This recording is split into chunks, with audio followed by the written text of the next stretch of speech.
स्वागत है आपका न्यूज वन इंडिया पर। आपके साथ दिल्ली लाइव लेकर मैं हूं मीनाक्षी रजर। शुरुआत करते हैं दिल्ली की खबरों के साथ। दिल्ली में आगामी नगर निगम चुनाव को लेकर के सियासी हलचल शुरू हो चुकी है। इसी को लेकर हर विधानसभा में नगर निगम में अपनी किस्मत आजमाने के लिए हर कोई तैयारियां जोरों से कर रहा है। गोकुलपुर के विधायक चौधरी सुरेंद्र कुमार ने वार्ड 52E में कार्यालय का उद्घाटन किया। वहीं चौधरी सुरेंद्र कुमार ने बताया कि दिल्ली में नगर निगम चुनाव को लेकर के हर कोई तैयारियां जोरों से कर रहा है, क्योंकि इस बार नगर निगम चुनाव में आम आदमी पार्टी पूरी बहुमत से आकर के तीनों निगमों में अपने मेयर बनाने का काम कर रही है।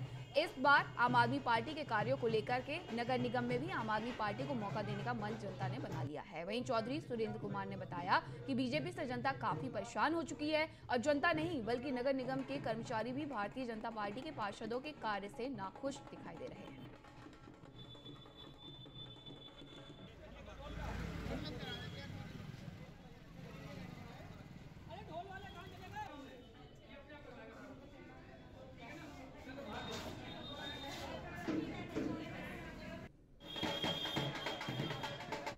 आज आम आदमी पार्टी का जो चुनावी प्रक्रिया आप समझ रहे हैं सरगर्मी पे चल रही है, उससे लेकर कुछ हमारे कार्यकर्ता अपने चुनाव कार्यालय खोलने का काम किया जा रहा है। तो उसमें हमारे सम्मानित जो मुडगा से ओजर भी हैं वो इधर वो अपना दाव ठोक रहे हैं कि मुझे इधर चुनाव लड़ना है। तो उसके लिए हर आदमी प्रयास करता है, हर आदमी का टिकट मांगने का अधिकार है, उसका भी मांगने का अधिकार, क्योंकि जनरल सीट हो चुकी है।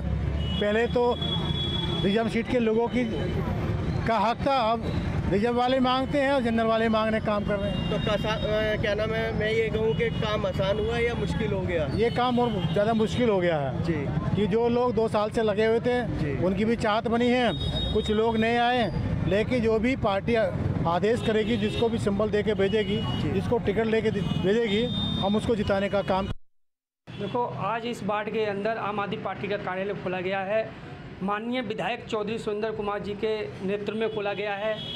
उसका रिबन का जो वो था ऑफिस का, वो माननीय विधायक जी ने काटा है। और ये जो ऑफिस खुला है, जो जौहरीपुर की जनता है, उनका आधार कार्ड का काम होना, उसकी मशीन अभी लगने वाली है 2-3 दिन में, वोटर ID कार्ड का काम होगा, लेबर कार्ड का काम होगा। ये बहुत सारी जो समस्याएं हैं वो वार्ड में ख़त्म हो जाएंगी।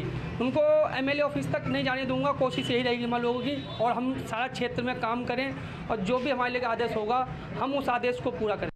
भाई, हमारी तरफ से शुभकामना है संतोष जी को। आज माननीय विधायक जी के माध्यम से ये जो ऑफिस का उद्घाटन हुआ है, तो हम संतोष सक्सेना जी को बधाई देना चाहते हैं कि भाई आगे आने वाले जो चुनाव हैं नगर निगम के, उनकी तैयारियां शायद चल रही हैं अब यहाँ पर। हमारी तरफ से शुभकामनाएं, और हम तो ये चाहते हैं कि भाई क्षेत्र की जनता में भी अपना वर्चस्व बनाएं और क्षेत्र की जनता में अपना प्रभाव डालें, ताकि आने वाले चुनाव में आम आदमी पार्टी की एक और सीट निकल के यहाँ से आए। हम और अरविंद केजरीवाल जी के हाथ मजबूत हों, हमारे माननीय विधायक सुरेंद्र कुमार जी के हाथ मजबूत हों। और इन्हीं शुभकामनाओं के साथ मैं ये कहना चाहता हूँ, क्षेत्र की जनता ने तो मन बनाए रखा है, और आपने देखा भी है बीच में जो बीजेपी की सरकार चल रही थी, उनका कैसा रवैया रहा है यहाँ पे काम करने के लिए आगे आते। आम आदमी पार्टी के वरिष्ठ नेता और MCD प्रभारी दुर्गेश पाठक वर्चुअल प्रेस कॉन्फ्रेंस करते हुए कहा कि कोई भी देश, कोई भी राष्ट्र तब तक आगे नहीं बढ़ सकता जब तक वहां स्कूलों का अच्छा सिस्टम ना हो। आपने देखा होगा कि आम आदमी पार्टी ने एक काम किया है जो दूसरों को असंभव लगता था कि ऐसा भी कभी हो सकता है। दिल्ली के मुख्यमंत्री अरविंद केजरीवाल और दिल्ली के उप मुख्यमंत्री शिक्षा मंत्री मनीष सिसोदिया के नेतृत्व में दिल्ली में शिक्षा का एक ऐसा सिस्टम बना, स्कूलों का एक ऐसा जाल बुना कि आज हिंदुस्तान में ही नहीं बल्कि विदेशों में भी चर्चे हो रहे हैं कि आम आदमी पार्टी ने दिल्ली के शिक्षा मॉडल को पूरी तरह बदल दिया है। उन्होंने कहा कि बीजेपी शासित नॉर्थ MCD 40 स्कूल बंद कर चुकी है, जबकि खुद नॉर्थ MCD का कहना है कि पिछले साल 2.9 लाख बच्चे थे और इस साल 3.03 लाख के आसपास बच्चे हैं। जब 13,000 बच्चे बढ़े हैं तो बीजेपी नए स्कूल बनाने की जगह 40 स्कूल बंद क्यों कर रही है? नॉर्थ MCD ने पिछले साल 34 स्कूल बंद किए थे, तब भी बच्चे कम होने का कारण दिया था। दुर्गेश पाठक ने कहा, एक तरफ अरविंद केजरीवाल के स्कूल हैं जो देश की नहीं विदेशों में भी चर्चित हैं, वहीं MCD अपने स्कूलों को बंद कर अपने नेताओं को बेचने की तैयारी में है।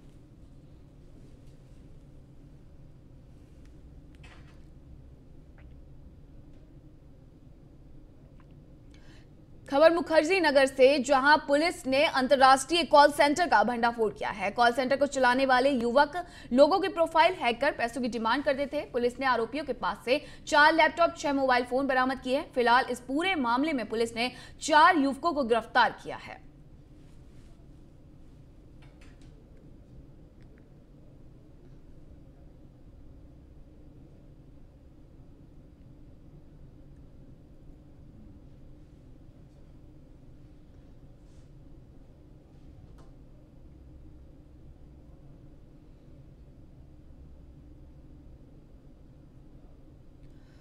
राजधानी दिल्ली के अंगूरी बाग इलाके में पिछले दिनों रोड रेड के मामले में फायरिंग का मामला सामने आया था। मामले में कार्रवाई करते हुए नॉर्थ जिला पुलिस ने 3 आरोपियों को गिरफ्तार किया है। साथ ही आरोपियों के पास से एक पिस्टल भी बरामद की है।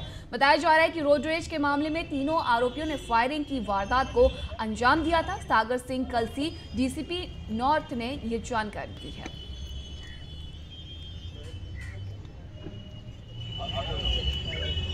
दिल्ली पुलिस के नॉर्थ डिस्ट्रिक्ट ने जो ये परसों रात मंडे 31 जनवरी का इंसिडेंट अंगूरी बाग इलाके का रोड रेज का, जिसमें कि फायरिंग हुई थी, 3 लोग इंजर्ड थे, ये सॉल्व कर लिया है। रिकॉर्ड वक्त में 24 घंटे के अंदर अंदर 3 लोग गिरफ्तार हैं और इसमें जो कंट्री मेड वेपन था जिससे कि फायर हुआ था वो भी बरामद कर लिया गया है। दिल्ली पुलिस के नॉर्थ डिस्ट्रिक्ट ने जो ये परसों रात मंडे 31 जनवरी का इंसिडेंट अंगूरी बाग इलाके शाहदरा जिले के गीता कॉलोनी इलाके में 4 बाइक सवार बदमाशों ने रेडीमेड कारोबारी से हथियारों के बल पर 6 लाख लूट लिए और फरार हो गए। वहीं सूचना के बाद मौके पर पहुंची पुलिस ने मुकदमा दर्ज कर मामले की जांच शुरू कर दी है।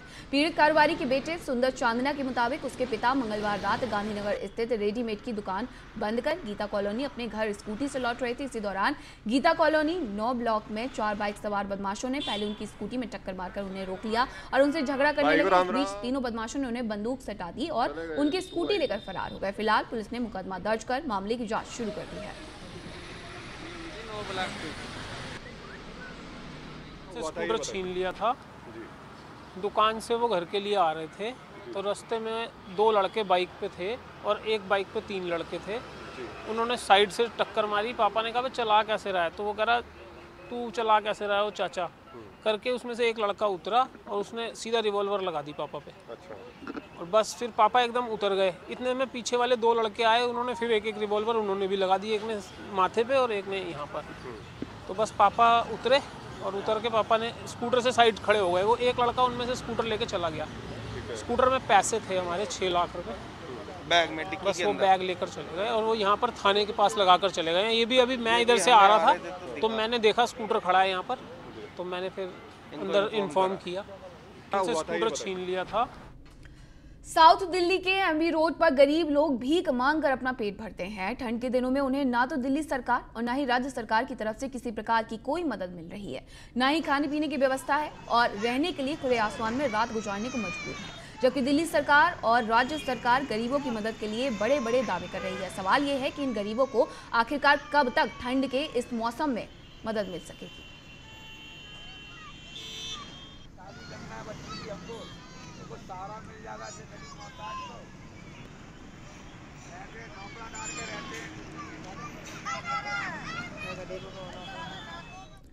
राहुल ने केंद्र सरकार के बजट को जीरो बताया था। राहुल गांधी के बयान पर केंद्रीय राज्य मंत्री मीनाक्षी लेखी ने पलटवार किया है और कहा है कि जो देश के लिए जीरो काम किया है वो ऐसी ही भाषा बोलते हैं। उन्होंने क्या कुछ कहा, आपको सुनवाते हैं।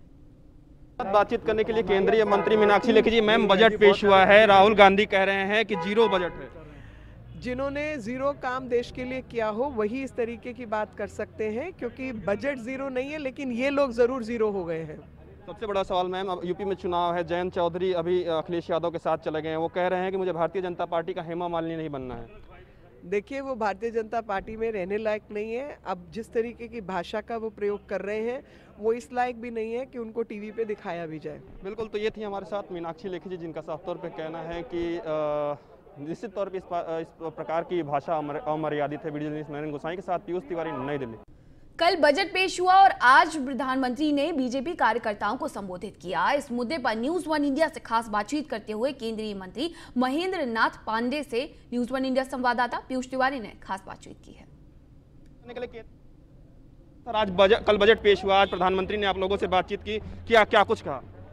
उन्होंने पूरे देश के अंदर कार्यकर्ताओं को बजट की विशेषताओं को बता करके और समाज की सेवा में चलने के लिए प्रेरित किया। राहुल गांधी कह रहे हैं कि इस बजट में कुछ खास नहीं है सर। राहुल गांधी व्यक्तिगत तौर पर हताश और निराश है। मैं उनको सलाह दूंगा कि बजट को बारीकी से पढ़ें और तब टिप्पणी करें, रचनात्मक विपक्ष की भूमिका निभाएं। जयंत चौधरी कह रहे हैं कि बीजेपी का हेमा मालिनी नहीं बनना है सर। जयंत चौधरी चरण सिंह के पौत्र हैं, उनका हृदय से सम्मान है और मैं कोई व्यक्तिगत टिप्पणी करने में भरोसा नहीं। धन्यवाद सर। तो ये थे हमारे साथ केंद्रीय मंत्री महेंद्र नाथ पांडे जी, जिनका साफ तौर पे कहना है कि जयंत चौधरी चरण सिंह जी के पोते हैं और उनका सम्मान है। वीडियो जर्नलिस्ट नारायण गोसाई के साथ पीयूष तिवारी, नई दिल्ली। आम बजट पर पीएम मोदी के संबोधन के बाद बीजेपी के राष्ट्रीय महासचिव अरुण सिंह ने कहा कि ये बजट देश के विकास में मील का पत्थर साबित होगा। वहीं मेरठ में सपा के प्रत्याशी रफीक अंसारी के बयान पर पलटवार करते हुए उन्होंने कहा कि सपा सरकार में आगरा में डॉक्टरों ने मॉर्निंग वॉक करना छोड़ दिया था। पिलखुआ और मुजफ्फरनगर में दंगा होते थे और फिर कहा जाता था कि दंगाइयों पर कार्रवाई मत करो। बातचीत करने के लिए भारतीय जनता पार्टी के राष्ट्रीय महासचिव अरुण सिंह जी हैं। सर, प्रधानमंत्री ने आज बजट को लेकर आप लोगों को संबोधित किया, क्या कुछ उन्होंने मंत्र दिया? देखिए, देश के यशस्वी प्रधानमंत्री जी ने आज आत्मनिर्भर अर्थव्यवस्था पे कार्यकर्ताओं को संबोधित किया और सभी प्रदेश के राजधानी पे कार्यकर्ता सामूहिक रूप से माननीय प्रधानमंत्री जी को सुन रहे थे। जिलों पे भी उनको माननीय प्रधानमंत्री जी को सुन रहे थे, मंडलों पे भी सुन रहे थे। माननीय प्रधानमंत्री जी ने जो बातें कही है कि किस प्रकार से गाँव, गरीब, किसान, आदिवासी और ऐसी समाज के लिए, कल्याण के लिए उन्होंने काम किया है, उन बातों को नीचे तक ले जाके प्रचार प्रसार करेंगे। भारत जो है मजबूत उसकी अर्थव्यवस्था हो रही, नए भारत के संकल्प को माननीय प्रधानमंत्री जी के नेतृत्व में पूरा कर रहे हैं। उन सभी बातों को कार्यकर्ता माननीय प्रधानमंत्री के ध्येय जो आज वाक्य हैं जिन्होंने कहा, उसको नीचे ले जाकर प्रचार प्रसार करेंगे। आखिरी सवाल रहेगा सर, यूपी से एक विधायक है समाजवादी पार्टी से, वो कह रहे हैं कि भारतीय जनता पार्टी ने 5 साल में हिंदू गर्दी मचा रखी है, मुसलमान बर्दाश्त नहीं करेगा। देखिए, मैं इतना ही कहूँगा कि जब समाजवादी पार्टी की सरकार थी, सबने देखा था किस प्रकार से गुंडागर्दी होती थी। आप आगरा में डॉक्टर जो है वो मॉर्निंग वॉक करना छोड़ दिए थे।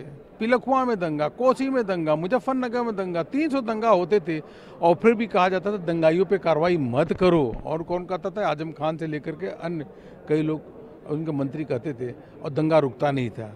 आज दंगा करने वाले भी शांत हैं, कानून का राज है, माफिया भी शहर छोड़ के भाग चुके हैं, उत्तर प्रदेश छोड़ के भाग चुके हैं। धन्यवाद सर। तो ये थे हमारे साथ भारतीय जनता पार्टी के राष्ट्रीय महासचिव अरुण सिंह जी, जिनका साफ तौर पर कहना है कि योगी सरकार में माफिया हो या दंगा करने वाला हो, सभी लोगों ने उत्तर प्रदेश को छोड़ दिया है। वीडियो जर्नलिस्ट नारायण गोसाई के साथ पीयूष तिवारी, नई दिल्ली। हमारे इस दौरान न्यूज 1 इंडिया से बीजेपी सांसद मनोज तिवारी ने भी खास बातचीत की है। मनोज तिवारी ने क्या कुछ कहा, आपको सुनवाते हैं। हमारे साथ बातचीत करने के लिए बीजेपी सांसद मनोज तिवारी जी हैं। सर, बजट आया, बजट में का बा? बजट में भारत के भविष्य बा, बजट में सीमावर्ती गांव के लड़कन के रोजगार बा, बजट में ऑर्गेनिक फार्मिंग कॉरिडोर बा जो देश में पहली बार सोचल गई बा। बजट में पहला बेर किसान के, जनजातीय लोगन के, एससी समाज के लोगन के सोलर उत्पादक बनावे के प्रावधान बा। बजट में पहली बार जो दुनिया भर में गेम और एनिमेशन बना था ओकरा के देश में बना के रोजगार बढ़ावे और भारत के लड़कन के भारतीय संस्कृति बनावे के प्रावधान बा। बजट भारत के भविष्य के बजट बा। लेकिन राहुल गांधी तो रहे कि बजट जीरो बा। ऐसे न कि राहुल गांधी जी जीरो में उलझ गए हैं, अब वो जीरो से बेचारा आगे सोच ही नहीं पा रहा है। हम तो उनको यही प्रार्थना कर रहे हैं कि भैया अपने तो जीरो बन रहे हो, अपने पूर्वजों का थोड़ा सा लाज रखो, वरना आपके कारण पूर्वजों का भी क्रिएशन जीरो हो जाए। आखिरी सवाल रहेगा, क्या इस बजट से 5 राज्यों में जो चुनाव होने वाले हैं उसमें भारतीय जनता पार्टी को फायदा होने जा रहा है? कल जब बजट आया था तो हम लोग समीक्षा कर रहे थे। आज जिस भाषा में उसको सरल भाषा में प्रधानमंत्री जी ने समझा दिया, आप देख लीजिए 5 का 5 राज्य बीजेपी जीत जाए तो भी आश्चर्य मत करिए। धन्यवाद सर। तो ये थे हमारे साथ बीजेपी सांसद मनोज तिवारी जी, जिनका साफ तौर पे कहना है कि बजट आया और बजट को आज प्रधानमंत्री ने सरल भाषा में समझाया है। अगर 5 राज्य भारतीय जनता पार्टी जीत जाती है तो इसमें कोई आश्चर्य नहीं होगा। वीडियो जर्नलिस्ट नारायण गोसाई के साथ पीयूष तिवारी, नई दिल्ली।